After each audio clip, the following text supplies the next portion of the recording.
ഡെൻമാർക്കിന്റെ ഉൾനാടുകളിലൂടെയുള്ള യാത്ര തുടരുകയാണ് ഞാൻ. കോപ്പൻഹേഗനിൽ നിന്നും ആരംഭിച്ച യാത്രയാണിത്. കുറേയേറെ പ്രദേശങ്ങളിലൂടെ സഞ്ചരിച്ചു കഴിഞ്ഞു.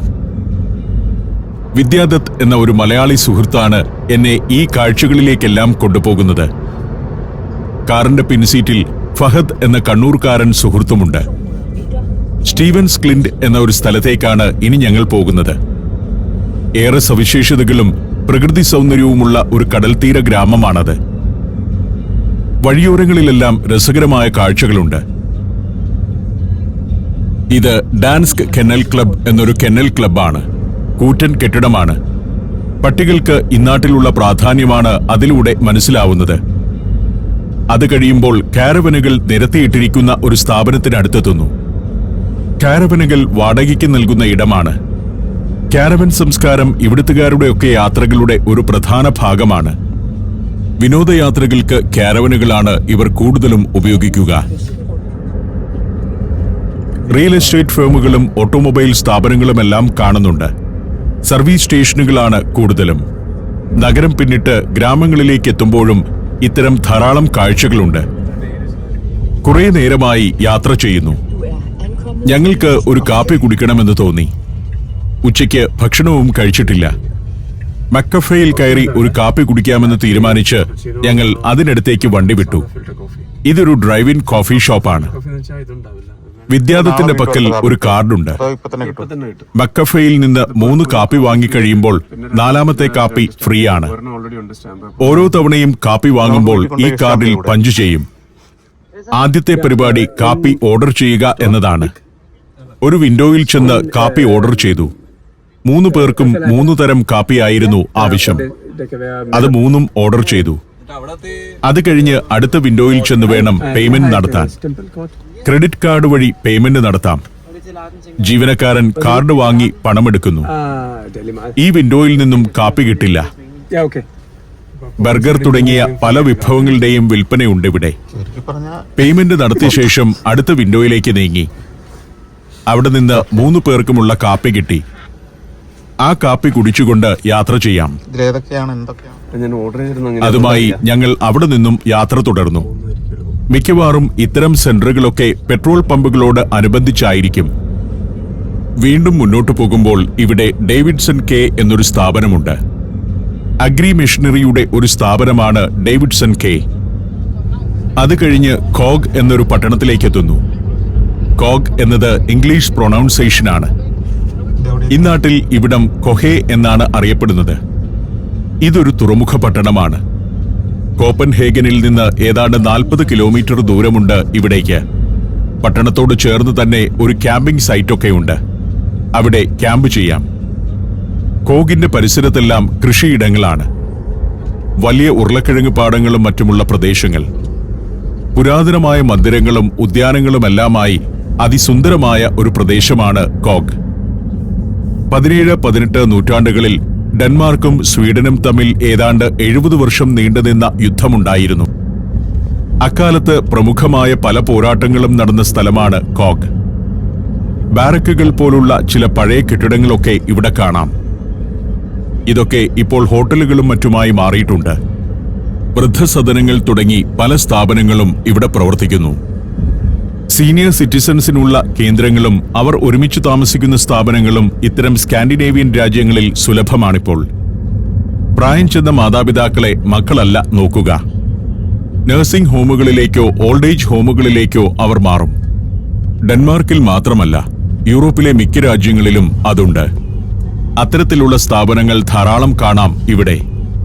പുൽമേടുകളും മരക്കൂട്ടങ്ങളുമെല്ലാമായി വളരെ സുന്ദരമായ ഒരു സ്ഥലമാണ് കോഗ്. കോഗ് മാത്രമല്ല, ഡെൻമാർക്കിലെ ഗ്രാമങ്ങളും പട്ടണങ്ങളും സുന്ദരമാണ്.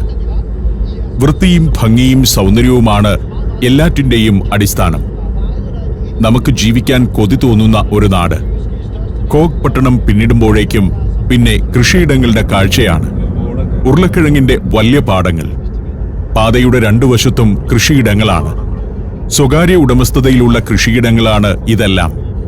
ചിലർക്ക് 100 കണക്കിന് ഏക്കർ വിസ്തൃതിയുള്ള കൃഷിയിടങ്ങളുണ്ട്. 19-ാം നൂറ്റാണ്ട് മുതൽ ഇവിടെ കർഷകരുടെ സഹകരണ സംഘങ്ങൾ പ്രവർത്തിക്കുന്നുണ്ട്. അത്തരം സംഘങ്ങൾ പല കർഷകരുടെ വിശാലമായ ഭൂമികൾ ഒരുമിച്ചു ചേർത്ത് അവിടെ ഒരേ കൃഷി നടത്തുകയും വിളവ് ഉയർന്ന വിലയ്ക്ക് മാർക്കറ്റിൽ എത്തിക്കുകയും ചെയ്യുന്നു. ഞങ്ങളിപ്പോൾ സ്ട്രോബി എന്നൊരു പട്ടണത്തിന് സമീപത്തേക്ക് എത്തുകയാണ്. സ്ട്രോബിയുടെ പ്രാന്തപ്രദേശങ്ങളാണിത്. സ്ട്രോബിയും ഒരു കാർഷിക ഗ്രാമമാണ്. രണ്ടാം ലോകമഹായുദ്ധകാലത്തെ പ്രശസ്തനായ സാഹിത്യകാരൻ മാർട്ടിൻ എ ഹാൻഡസിന്റെ ജന്മദേശമാണ് സ്ട്രോബി. സ്ട്രോബി ഗ്രാമത്തിൽ പുല്ലുമേഞ്ഞ പുരാതനമായ കുറെ കെട്ടിടങ്ങൾ കാണാം.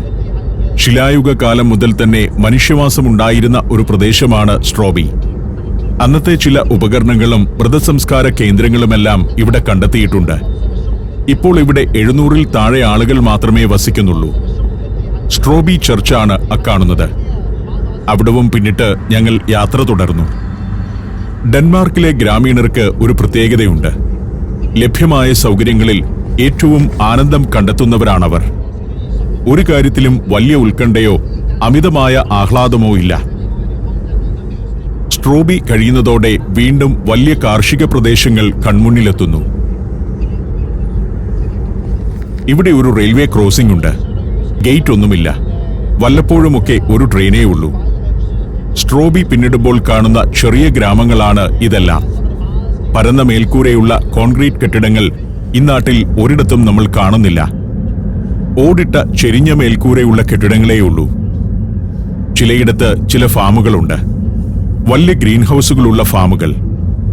ഓരോ തൊടിക്കും ചെടികൊണ്ടുള്ള മതിലാണ് വച്ചിരിക്കുന്നത്. മിക്ക വീടുകൾക്കും അതുണ്ട്. ചിലതിനാകട്ടെ മതിലേയില്ല. ചെറിയ മരവേലികളേ ഉള്ളൂ. ആ വേലികൾക്ക് പോലും ഒരു സൗന്ദര്യമുണ്ട്.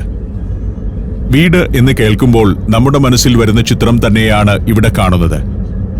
ഓടും മരവുമെല്ലാം കൊണ്ടുണ്ടാക്കിയ വീടുകൾ. അതിങ്ങനെ രസകരമായ ഒരു കാഴ്ച തന്നെയാണ്. ഗ്രാമീണ വീടുകളാണ് ഇതെല്ലാം. കാർ സ്റ്റീവൻസ് ക്ലിന്റ് പ്രദേശത്തേക്ക് എത്തിയിരിക്കുന്നു. സ്റ്റീവൻസ് ക്ലിന്റിൽ പുരാതനമായ വീടുകൾ ധാരാളം കാണാം. വളരെ ചരിത്രമുള്ളൊരു സ്ഥലമാണ് സ്റ്റീവൻസ് ക്ലിന്റ്. ഇവിടുത്തെ ഗ്രാമീണ വീടുകൾ കാണുമ്പോൾ ആ ചരിത്രം അതിൽ പ്രതിഫലിക്കുന്നുണ്ടെന്നും തോന്നും. നൂറ്റാണ്ടുകളുടെ പ്രായമുള്ള വീടുകൾ സംരക്ഷിച്ചു നിർത്തിയിരിക്കുന്നു. അതെല്ലാം പൊളിച്ചുകളഞ്ഞ് ചതുരപ്പെട്ടികൾ പോലുള്ള കോൺക്രീറ്റ് കെട്ടിടങ്ങൾ ഇവർ പണിതിട്ടില്ല. 12-13 നൂറ്റാണ്ടുകളിലൊക്കെ പ്രാധാന്യമാർന്ന ഒരു ജനവാസ ഇടമായിരുന്നു ഇത്. കാർ ഒരു പാർക്കിംഗ് യാർഡിലേക്കെത്തി. ഞങ്ങൾ അവിടെ ഇറങ്ങി. ഇവിടെ കുറെ ചൂണ്ടുപലകകളുണ്ട്. സ്റ്റീവൻസ് ഫോർട്ട് തുടങ്ങി പല പല ചരിത്ര സ്ഥലങ്ങളിലേക്കുള്ള ചൂണ്ടുപലകകൾ. ടൂറിസ്റ്റുകൾക്കുള്ള റെസ്റ്റോറന്റുകളും സുവനീർ കടകളുമൊക്കെ ഒരു ഭാഗത്ത്. അങ്ങകലെ സ്റ്റീവൻസ് ക്ലിന്റിലെ പുരാതനമായ ദേവാലയം. ആ പള്ളിയിലേക്ക് പോകുന്നതിനു മുൻപ് ഇവിടെ റെസ്റ്റോറന്റും സുവനീർ കടയുമെല്ലാമുള്ള കെട്ടിടത്തിനരികിലേക്ക് ഞാനൊന്ന് നടന്നു. അവിടെയാണ് കൂടുതൽ ആളനക്കം കണ്ടത്. ഇതാണ് ഇവിടുത്തെ ഒരു റെസ്റ്റോറന്റ് പ്രവർത്തിക്കുന്ന കെട്ടിടം. 1846-ൽ നിർമ്മിച്ച കെട്ടിടമാണ്. ആ പേര് എങ്ങനെയാണ് വായിക്കുന്നതെന്ന് വിദ്യാദത്ത് പറഞ്ഞു തന്നു. ഡാനിഷിലാണ് വായിക്കുന്നത്. ചെടി കൊണ്ട് മതിൽ തീർത്ത ഒരു ചെറിയ കെട്ടിട കോംപ്ലക്സ്. അതിനകത്തേക്ക് കയറി ചെന്നു. കെട്ടിടങ്ങൾ 1800-കളിൽ പുല്ലുമേഞ്ഞ മട്ടിൽ തന്നെയാണ് ഇപ്പോഴും നിലനിർത്തുന്നത്. മേൽക്കൂരയുടെ നിർമ്മാണം കൗതുകകരമാണ്. കുറെ പേർ റെസ്റ്റോറന്റിൽ നിന്നൊക്കെ ഇറങ്ങി വരുന്നുണ്ട്. ഉച്ചഭക്ഷണം കഴിച്ചിട്ടുള്ള വരവായിരിക്കണം. ഈ കെട്ടിടങ്ങളുടെ മേൽക്കൂരയാണ് ഏറ്റവും രസകരം. നല്ല കനത്തിൽ പുല്ല് മേഞ്ഞിരിക്കുന്നു. അതിനു മുകളിൽ തടികൊണ്ടുള്ള ഒരു അലങ്കാരം കൂടിയുണ്ട്. റെസ്റ്റോറന്റിനകത്ത് ആളുകൾ ഭക്ഷണം കഴിക്കാൻ ഇരിക്കുന്നതുകൊണ്ട് അതിനകത്ത് കയറി ഞാൻ ഷൂട്ട് ചെയ്യുന്നില്ല. അതിനോട് അനുബന്ധമായി മറ്റൊരു ചെറിയ കെട്ടിടമുണ്ട്. പുല്ലുമേഞ്ഞ കെട്ടിടം തന്നെ. മേൽക്കൂരയുടെ നിർമ്മാണ രീതി കൃത്യമായി കാണാം. ഒരു മ്യൂസിയം പോലെയാണ് ഇത് സജ്ജീകരിച്ചിരിക്കുന്നത്. കുറേയേറെ വസ്തുക്കളുണ്ട്. വിൽക്കാൻ വെച്ചത് തന്നെയായിരിക്കാം. കരകൗശല വസ്തുക്കളും മറ്റുമാണ്. അത് കണ്ട് അവിടെ നിന്നും പുറത്തിറങ്ങി. മുറ്റത്തും ഇരുന്ന് ഭക്ഷണം കഴിക്കാനുള്ള സൗകര്യമുണ്ട്. സീസണിൽ ധാരാളം ടൂറിസ്റ്റുകൾ വരുന്ന ഒരു സ്ഥലമാണിവിടം. ചിലയിടത്ത് സൈക്കിളുകളുണ്ട്. അതിലൊന്നെടുത്ത് വേണമെങ്കിൽ ഗ്രാമത്തിൽ ചുറ്റിക്കറങ്ങാം. സമ്മർ അവധിക്കാലത്ത് USA, Scandinavia and Baltic, Japan and Korea, China and Mongolia, 5 African രാജ്യങ്ങൾ എന്നിവിടങ്ങളിലേക്ക് സഞ്ചാരത്തിനൊപ്പം സഞ്ചരിക്കാൻ ഇപ്പോൾ തന്നെ ഈ നമ്പറിലേക്ക് വിളിക്കുക അല്ലെങ്കിൽ മെസ്സേജ് അയയ്ക്കുക. Phone 7591966600. Alaska, Romania, Austria, Slovakia, Phuket 5 രാജ്യങ്ങളിൽ നിന്നുള്ള അപൂർവ സുന്ദരമായ അനേകം കാഴ്ചകൾ. ഫുൾ HD-യിലുള്ള ഈ അപൂർവ ദൃശ്യയാത്രാ വിവരണ ശേഖരം സ്വന്തമാക്കാൻ 99544422 എന്ന നമ്പറിലേക്ക് സഞ്ചാരം എന്ന് SMS ചെയ്യൂ. സ്റ്റീവൻസ് ക്ലിൻഡിൽ കുറേയേറെ കാഴ്ചകളുണ്ട്. ഒരു കോട്ടയുണ്ട്, പുരാതനമായ പള്ളിയുണ്ട്, മ്യൂസിയങ്ങളുണ്ട്. ഇവിടുത്തെ കാർഷിക ജീവിതം അനുഭവിക്കാനും ആളുകൾ വരാറുണ്ട്. 2014 യുനെസ്കോയുടെ വേൾഡ് ഹെറിറ്റേജ് ലിസ്റ്റിൽ ഉൾപ്പെട്ട പ്രദേശമാണ് ഇവിടം. അതിനുശേഷം സ്റ്റീവൻസ് ക്ലിൻഡിലേക്ക് എത്തുന്ന ടൂറിസ്റ്റുകളുടെ എണ്ണം വർദ്ധിക്കുകയും ചെയ്തു. ഇതാണ് സ്റ്റീവൻസ് ക്ലിൻഡിലെ പുരാതനമായ ദേവാലയം. ഹൊയറപ്പ് ചർച്ച് എന്നാണ് പ്രാദേശികമായി ഇതറിയപ്പെടുന്നത്. 7 നൂറ്റാണ്ടിലേറെയായി ക്രിസ്തീയ വിശ്വാസികൾ എത്തിക്കൊണ്ടിരിക്കുന്ന ഒരിടമാണിത്. വലിയൊരു ക്ലിഫിന്റെ മുകളിലാണ് പള്ളിയുടെ സ്ഥാനം. ധാരാളം ടൂറിസ്റ്റുകൾ ഇത് കാണാൻ എത്തുന്നുണ്ട്. പള്ളിമുറ്റത്ത് അങ്ങിങ്ങായി കുറെ സ്മാരകശിലകളുണ്ട്. നൂറ്റാണ്ടുകൾക്ക് മുൻപ് സംസ്കരിച്ച ആളുകളുടെ സ്മാരകശിലകൾ. 1908-ലും 1896-ലുമൊക്കെ മരിച്ചവരുടെ സ്മാരകശിലകളുണ്ട്. ഈ ചെറിയ ശിലകൾ അതിനു മുൻപ് മരിച്ചവരുടേതായിരിക്കണം. പള്ളി കാണാൻ കുറെ ആളുകൾ വരുന്നുണ്ട്. ഞാനും ചരൽ പാകിയ മുറ്റത്തുകൂടി പള്ളിയുടെ അകത്തേക്ക് നടന്നു. 1250-ലാണ് ഈ പള്ളി നിർമ്മിച്ചതെന്നാണ് ചരിത്രം. കടലിൽ അകപ്പെട്ടുപോയ ഒരാൾ തന്നെ രക്ഷപ്പെടുത്തിയാൽ പാറക്കെട്ടിന് മുകളിൽ ഒരു പള്ളി നിർമ്മിക്കാമെന്ന് ദൈവത്തോട് പ്രാർത്ഥിച്ചു അത്രേ. അപകടമൊന്നും കൂടാതെ തീരമണഞ്ഞ ആ മനുഷ്യനാണ് 1250-ൽ ഇവിടെ ആദ്യത്തെ പള്ളി നിർമ്മിക്കാൻ മുൻകൈയെടുത്തതെന്നാണ് ചരിത്രം. എങ്കിലും ഇതിൽ ആരാധനകൾ ആരംഭിച്ചത് 1357-ലായിരുന്നു. പള്ളിയുടെ അകത്തേക്ക് കയറി ചെല്ലുമ്പോൾ മങ്ങിപ്പോയ ചുവർ ചിത്രങ്ങൾ പലയിടത്തും കാണാം. പഴയ ഫർണിച്ചറൊക്കെ ഇപ്പോഴും പള്ളിയിൽ കിടപ്പുണ്ട്. 1910-ലായിരുന്നു ഏറ്റവും അവസാനമായി ഈ പള്ളിയിൽ ആരാധന നടന്നത്. പള്ളിയിൽ നിന്നും പുറത്തേക്കിറങ്ങുന്നത് ഒരു ബാൽക്കണിയിലേക്കാണ്. താഴെ കടൽ. ഇതാണ് പള്ളിയുടെ മുഖപ്പ്. കടലിലേക്ക് ഫേസ് ചെയ്തു നിൽക്കുന്ന പള്ളി. കടലിൽ നിന്നു മാത്രമേ ഈ മുഖപ്പ് ശരിക്കും കാണാനാവൂ. അല്ലെങ്കിൽ ഈ ചെറിയ ബാൽക്കണിയിൽ അടുത്തുനിന്ന് കാണാം. ക്ലിഫ് അങ്ങനെ നീണ്ടുപോകുന്നു. കടലിൽ നിന്ന് 30 മീറ്റർ ഉയരത്തിലാണ് പള്ളി. കടൽ തീരത്ത് ഉരുളൻ കല്ലുകൾ നിറഞ്ഞുകിടക്കുന്നു. അതിലൂടെ ആളുകൾ നടക്കുന്നു. ചോക്കുപാറയുടെ വലിയൊരു ക്ലിഫാണ്. ഇങ്ങനെയുള്ള ഒരു സ്ഥലത്ത് പള്ളി നിർമ്മിച്ചയാളെയാണ് സമ്മതിക്കേണ്ടത്. നൂറ്റാണ്ടുകളോളം കുർബാന നടന്നിരുന്ന പള്ളിയാണ്. 20-ാം നൂറ്റാണ്ടിന്റെ തുടക്കത്തിൽ ഇവിടുത്തെ പതിവായുള്ള ആരാധന അവസാനിപ്പിച്ചിരുന്നു. പുതിയ ചർച്ചുണ്ടെങ്കിലും ഇപ്പോഴും ധാരാളം പേർ ഈ പഴയ പള്ളിയിൽ കല്യാണം നടത്താനായി വരാറുണ്ട്. വലിയ പാറകളാണ് താഴെ കൂടിക്കിടക്കുന്നത്. അതിലൂടെ ആളുകൾ ചുറ്റി നടക്കുന്നു. ആ മനുഷ്യരുടെ രൂപവുമായി താരതമ്യപ്പെടുത്തുമ്പോഴാണ് കല്ലുകളുടെ വലിപ്പം മനസ്സിലാവുന്നത്. പള്ളിയുടെ മുന്നിൽ നിന്നും ഒരു പടിക്കെട്ടുണ്ട്. അതിലൂടെ ഇറങ്ങി താഴെയെത്താം. ആ പാറകളിലിരുന്ന് മീൻ പിടിക്കാനൊക്കെ ആളുകൾ താഴേക്ക് പോകാറുണ്ട്. പള്ളി എത്ര ഉയരത്തിലാണെന്ന് ഇങ്ങനെ നോക്കുമ്പോഴാണ് മനസ്സിലാവുന്നത്. 2-ാം ലോകമഹായുദ്ധകാലത്തും ശീതയുദ്ധകാലത്തുമൊക്കെ വലിയ ചരിത്ര സംഭവങ്ങൾക്ക് സാക്ഷ്യം വഹിച്ച കടലാണിത്. ഞാൻ ഒരിക്കൽ കൂടി പള്ളിക്കകത്തേക്ക് കയറി. എത്രയോ തലമുറകൾ പ്രാർത്ഥിച്ച, എത്രയോ ആളുകളുടെ പാദം പതിഞ്ഞ പള്ളി. ഇതായിരുന്നു ഞായറാഴ്ച കുർബാനയ്ക്ക് ശേഷം വൈദികൻ നിന്ന് പ്രസംഗിക്കുന്ന പീഠം. നല്ല അലങ്കാരപ്പണികളോടെയാണ് അത് നിർമ്മിച്ചിരിക്കുന്നത്. പള്ളിയുടെ നിലത്തും ചോക്കുപാറ കഷ്ണങ്ങളാണ് വിരിച്ചിരിക്കുന്നത്. ക്ലിഫിൽ നിന്നും വെട്ടിയെടുത്ത കല്ലുകൾ തന്നെ. പുരാതനമായ ഒരു വാതിൽ. ഇവിടെ മുകളിലെ നിലയിലേക്ക് കയറിപ്പോകാവുന്ന ഒരു മരഗോവണിയുണ്ട്. പതിവായി ഇവിടെ കല്യാണം നടക്കാറുണ്ടെന്ന് മനസ്സിലായി. ഞാൻ കുറച്ചുകൂടി പുറകിലേക്ക് മാറി നിന്ന് ഹൊയറപ്പ് ചർച്ചിനെ ഒരിക്കൽ കൂടി ക്യാമറയിലാക്കി. ഇപ്പോൾ വലിയ കേടൊന്നുമില്ലാതെ നിൽക്കുകയാണ് പള്ളി. അങ്ങകലെ പുതിയ ചർച്ചും കാണാം. ഞാൻ ആ തൊടിയിലൂടെ നടന്നു. 3-4 നൂറ്റാണ്ടുകൾക്ക് മുൻപ് ഡെൻമാർക്കിലെ കെട്ടിടങ്ങൾ ഇങ്ങനെയായിരുന്നു. സാധാരണ കർഷക ഭവനങ്ങൾ പണിതിരുന്ന രീതി ഇതിൽ നിന്നും മനസ്സിലാക്കാം. പുല്ലുമേഞ്ഞ കെട്ടിടം. സ്റ്റീവൻസ് ക്ലിൻഡ് എന്ന ഈ പ്രദേശത്തിന് ഒരു പ്രത്യേകതയുണ്ട്. ഇവിടെ ക്ലിഫുകളിലും മറ്റും കാണുന്ന തവിട്ടു നിറത്തിലുള്ള ഒരു പാളി ഒരു ചിഹ്നഗ്രഹത്തിന്റെ അവശിഷ്ടമാണെന്നാണ് ഗവേഷകർ പറയുന്നത്. 6.5 കോടി വർഷം മുൻപ് ആ ചിഹ്നഗ്രഹം ഭൂമിയിൽ വന്നിടിച്ചതിനെ തുടർന്ന് അന്ന് ഭൂമിയിലുണ്ടായിരുന്ന ജീവിവർഗങ്ങളിൽ പകുതിയും ഇല്ലാതായിരുന്നു. ഡിനോസറുകളും മറ്റും അപ്രത്യക്ഷമായത് അങ്ങനെയാണ്. ഇവിടെ നിന്നും താഴേക്കൊരു വഴിയുണ്ട്. ക്ലിഫിലൂടെ കടൽ തീരം വരെ എത്താവുന്ന വഴിയാണ്. 1-2 പേർ അതിലെ കയറി വരുന്നുണ്ട്. ചൂണ്ടയുമായാണ് ചിലരുടെ വരവ്. മീനൊന്നും കിട്ടിയില്ലെന്നാണ് ഞാൻ കരുതിയത്. എന്നാൽ പിന്നിൽ വരുന്ന ആളുടെ കൈവശം ഒരു മീനുണ്ട്. ആൾ വളരെ ഹാപ്പിയാണ്. താഴെ ബീച്ചിലേക്ക് ഇറങ്ങാൻ അലൂമിനിയത്തിന്റെ വലിയൊരു ഗോവണി. ഇതിലേ ഇറങ്ങി താഴെ ചെന്നാലും ഷൂട്ട് ചെയ്യാൻ അധികമൊന്നുമില്ലാത്തതുകൊണ്ട് ഞാൻ അതിസാഹസം വേണ്ടെന്ന് തീരുമാനിച്ചു. 2ാം ലോക മഹായുദ്ധവുമായി ബന്ധപ്പെട്ട ചില സംഭവങ്ങൾ അരങ്ങേറിയ സ്ഥലമാണിത്. ബ്രിട്ടീഷ് റോയൽ എയർഫോഴ്സിന്റെ ഒരു ബോംബർ വിമാനം ജർമ്മൻ നൈറ്റ് ഫൈറ്റർ വിമാനത്തിൽ നിന്നുള്ള വെടിയേറ്റ് തകർന്നു വീണത് ഈ തീരത്താണ്.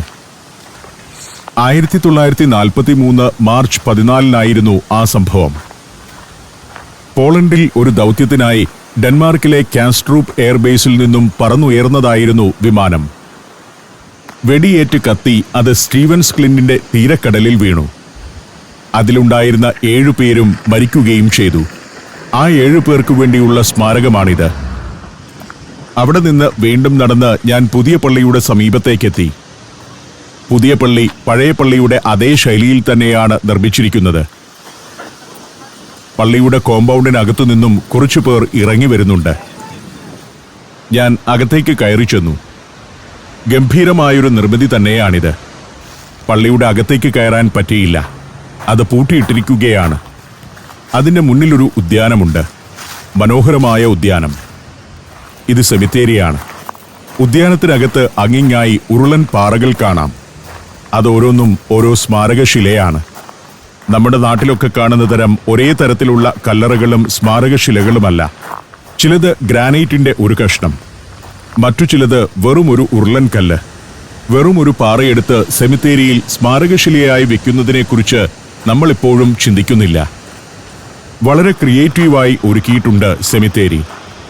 ഞാൻ പള്ളിയുടെ കോമ്പൗണ്ടിൽ നിന്നും പുറത്തേക്കിറങ്ങി. വിദ്യാദത്തിന്റെ കാറിൽ കയറി യാത്ര തുടരുകയാണ്. പാർക്കിങ്ങിലേക്ക് കയറി വരുമ്പോൾ പ്രശ്നമൊന്നുമില്ല. പക്ഷേ ഇറങ്ങിപ്പോകണമെങ്കിൽ പണം കൊടുക്കണം. ഈ പേയ്മെന്റ് ആണ്. തുക എൻ്റർ ചെയ്ത് മൊബൈൽ അവിടെ ഒന്ന് കാണിച്ചാൽ മതി. നഗരത്തിലെവിടെയും വാഹനങ്ങൾ പാർക്ക് ചെയ്യുന്നതിന് പണം നൽകാൻ ചില മൊബൈൽ ആപ്പുകൾ ഇവിടെയുണ്ട്. പള്ളിയുടെ സമീപത്തുകൂടി ഞങ്ങൾ യാത്ര തുടർന്നു. ശീതയുദ്ധകാലത്ത് രഹസ്യാത്മകവും എന്നാൽ പ്രാധാന്യമാർന്നതുമായ പ്രവർത്തനങ്ങൾ നടന്ന ഒരു പ്രദേശമാണ് സ്റ്റീവൻസ് ക്ലിന്റ്. സോവിയറ്റ് യൂണിയനെ നിരീക്ഷിക്കാൻ അക്കാലത്ത് ഈ ഗ്രാമത്തിലൊരു രഹസ്യ സങ്കേതമുണ്ടായിരുന്നു. അതേക്കുറിച്ചുള്ള വിവരങ്ങൾ ഇപ്പോൾ സ്റ്റീവൻസ് ഫോർട്ടിലെ കോൾഡ് വാർ മ്യൂസിയത്തിൽ ലഭ്യമാണ്. ആ കാഴ്ചകൾ ഉൾപ്പെടുത്തി ഇവിടെ ഒരു ടൂർ തന്നെയുണ്ട്. പഴയ കുതിരവണ്ടികൾ, പഴയ തരം വീടുകൾ, പഴയ ജീവിതവും പഴയ കാലവുമൊക്കെ ഓർമ്മിപ്പിക്കുന്ന നിരവധി നിർമ്മിതികൾ ഈ വഴി പോകുമ്പോൾ കാണാം. 500 വർഷം മുൻപത്തെ ഡെൻമാർക്കിന്റെ ഒരു ഗ്രാമത്തിലേക്ക് എത്തിയതുപോലെയുണ്ട്. ഉഴുതുമറിച്ചിട്ട കൃഷിയിടങ്ങളാണ് ഇവിടുത്തെ കാഴ്ച. സ്റ്റീവൻസ് ക്ലിന്റിലേക്ക് വന്ന വഴിയല്ല തിരിച്ചു പോകുന്നത്. ഉൾഗ്രാമങ്ങളിലൂടെ പോകാം എന്ന് ഞാൻ പറഞ്ഞത് പ്രകാരമാണ് ഈ വഴിയൊക്കെ വണ്ടി വിടുന്നത്. ഡെൻമാർക്കിന്റെ ഉൾഗ്രാമങ്ങൾ ഇതാണ്. ഒരു ടൂറിസ്റ്റും ഒരിക്കലും പോകില്ലാത്ത വഴികളിലൂടെയാണ് ഞങ്ങളുടെ യാത്ര. പുല്ലുമേഞ്ഞത് തന്നെയാണ് ഇപ്പോഴും കർഷക ഭവനങ്ങൾ. വലിയ പുരയിടങ്ങൾക്ക് നടുവിലാണ് പഴയ വീടുകൾ. അതിനെ അതിരിടുന്ന മരക്കൂട്ടങ്ങൾ. കൂടുതൽ സമ്പന്നരുടേതെന്ന് തോന്നുന്ന ചില വീടുകൾ, ഗ്രീൻ ഹൗസുകൾ, നല്ല വൃത്തിയുള്ള പ്രദേശങ്ങൾ. എത്ര സുന്ദരമാണ് ഇവിടുത്തെ ഉൾഗ്രാമങ്ങൾ പോലും. ഇവിടെ ജീവിക്കാൻ കൊതി തോന്നും. പുല്ലുമേഞ്ഞ ധാരാളം വീടുകളുണ്ട്. പ്രൈവസി നൽകുന്നത് ചെടികൾ കൊണ്ട് തീർത്ത വേലിപ്പടർപ്പുകളാണ്. ഏത് വീടിനും വളരെ രസകരമായ നമ്മെ കൊതിപ്പിക്കുന്ന ആംബിയൻസ് ആണിവിടെ. ഈ ഗ്രാമക്കാഴ്ചകൾ എത്ര കണ്ടാലും മതിവരില്ല. ഇതാണ് ഡെൻമാർക്കിന്റെ നഗരങ്ങൾ വിട്ട് ഉള്ളിലേക്ക് പോയാൽ കാണുന്ന ജീവിതം. രസകരമായ ചില രീതികളും ചടങ്ങുകളുമൊക്കെയുണ്ട് ഡെൻമാർക്കുകാരുടെ ഗ്രാമീണ ജീവിതത്തിൽ. ഇംഗ്ലീഷിൽ ബർത്ത്ഡേ സ്പൈസ് ട്രീറ്റ്മെന്റ് എന്ന് പറയുന്ന ഒരു പരിപാടിയാണ് അതിലൊന്ന്. അവിവാഹിതരായ യുവാക്കളുടെ 25ാം ജന്മദിനത്തിൽ സുഹൃത്തുക്കൾ ചേർന്ന് കറുവാപ്പട്ട പൊടിച്ചതും വെള്ളത്തിൽ കലക്കിയതും കൊണ്ട് അയാളെ കുളിപ്പിക്കും. വേഗം വിവാഹം കഴിക്കാനുള്ള ഒരു ആഹ്വാനമാണത്. അവിവാഹിതരുടെ 30ാം ജന്മദിനമെത്തിയാൽ ഈ കുളിപ്പിക്കൽ കുരുമുളക് പൊടികൊണ്ടായിരിക്കും. ഇവിടെ കർഷകർക്കിടയിൽ പല വിശ്വാസങ്ങളും നിലവിലുണ്ട്. നിസി എന്നു പേരുള്ള ഒരു രക്ഷസ് തങ്ങളുടെ കൃഷിയിടങ്ങളിലും തൊഴുത്തുകളിലും വസിക്കുന്നുണ്ടെന്നാണ് ഒരു വിശ്വാസം. കാർഷിക വിളവ് മോശമാകാതിരിക്കാനും കന്നുകാലികൾക്ക് രക്ഷ കിട്ടാനും ഈ രക്ഷസിനെ പ്രീതിപ്പെടുത്തുന്ന ചില ചടങ്ങുകളും ആചാരങ്ങളും ഗ്രാമങ്ങളിലുണ്ട്. മഞ്ഞുകാലത്തും വേനൽക്കാലത്തും വിവിധങ്ങളായ ആഘോഷങ്ങളും ഇവർക്കുണ്ട്. ആപ്പിൾ വിളവെടുപ്പിന്റെയും ഉള്ളി വിളവെടുപ്പിന്റെയും തക്കാളി വിളവെടുപ്പിന്റെയും ഉരുളക്കിഴങ്ങ് വിളവെടുപ്പിന്റെയും ഒക്കെ ആഘോഷങ്ങൾ. ഉരുളക്കിഴങ്ങ് വിളവെടുപ്പ് കാലത്ത് ഒരാഴ്ച സ്കൂൾ അടച്ചിടുന്ന സമ്പ്രദായം പോലും ഇവിടെ നിലവിലുണ്ട്. പൊട്ടറ്റോ ഹോളിഡേ എന്നാണ് അതിനു പറയുക. ഗ്രാമങ്ങളിലാണ് ഇങ്ങനെ ഒരു കാര്യമുള്ളത്. ആ കഥകളൊക്കെ ഓർത്തുകൊണ്ട് ഞാൻ ഡെൻമാർക്കിന്റെ ഉൾഗ്രാമങ്ങളിലൂടെ സഞ്ചാരം തുടർന്നു.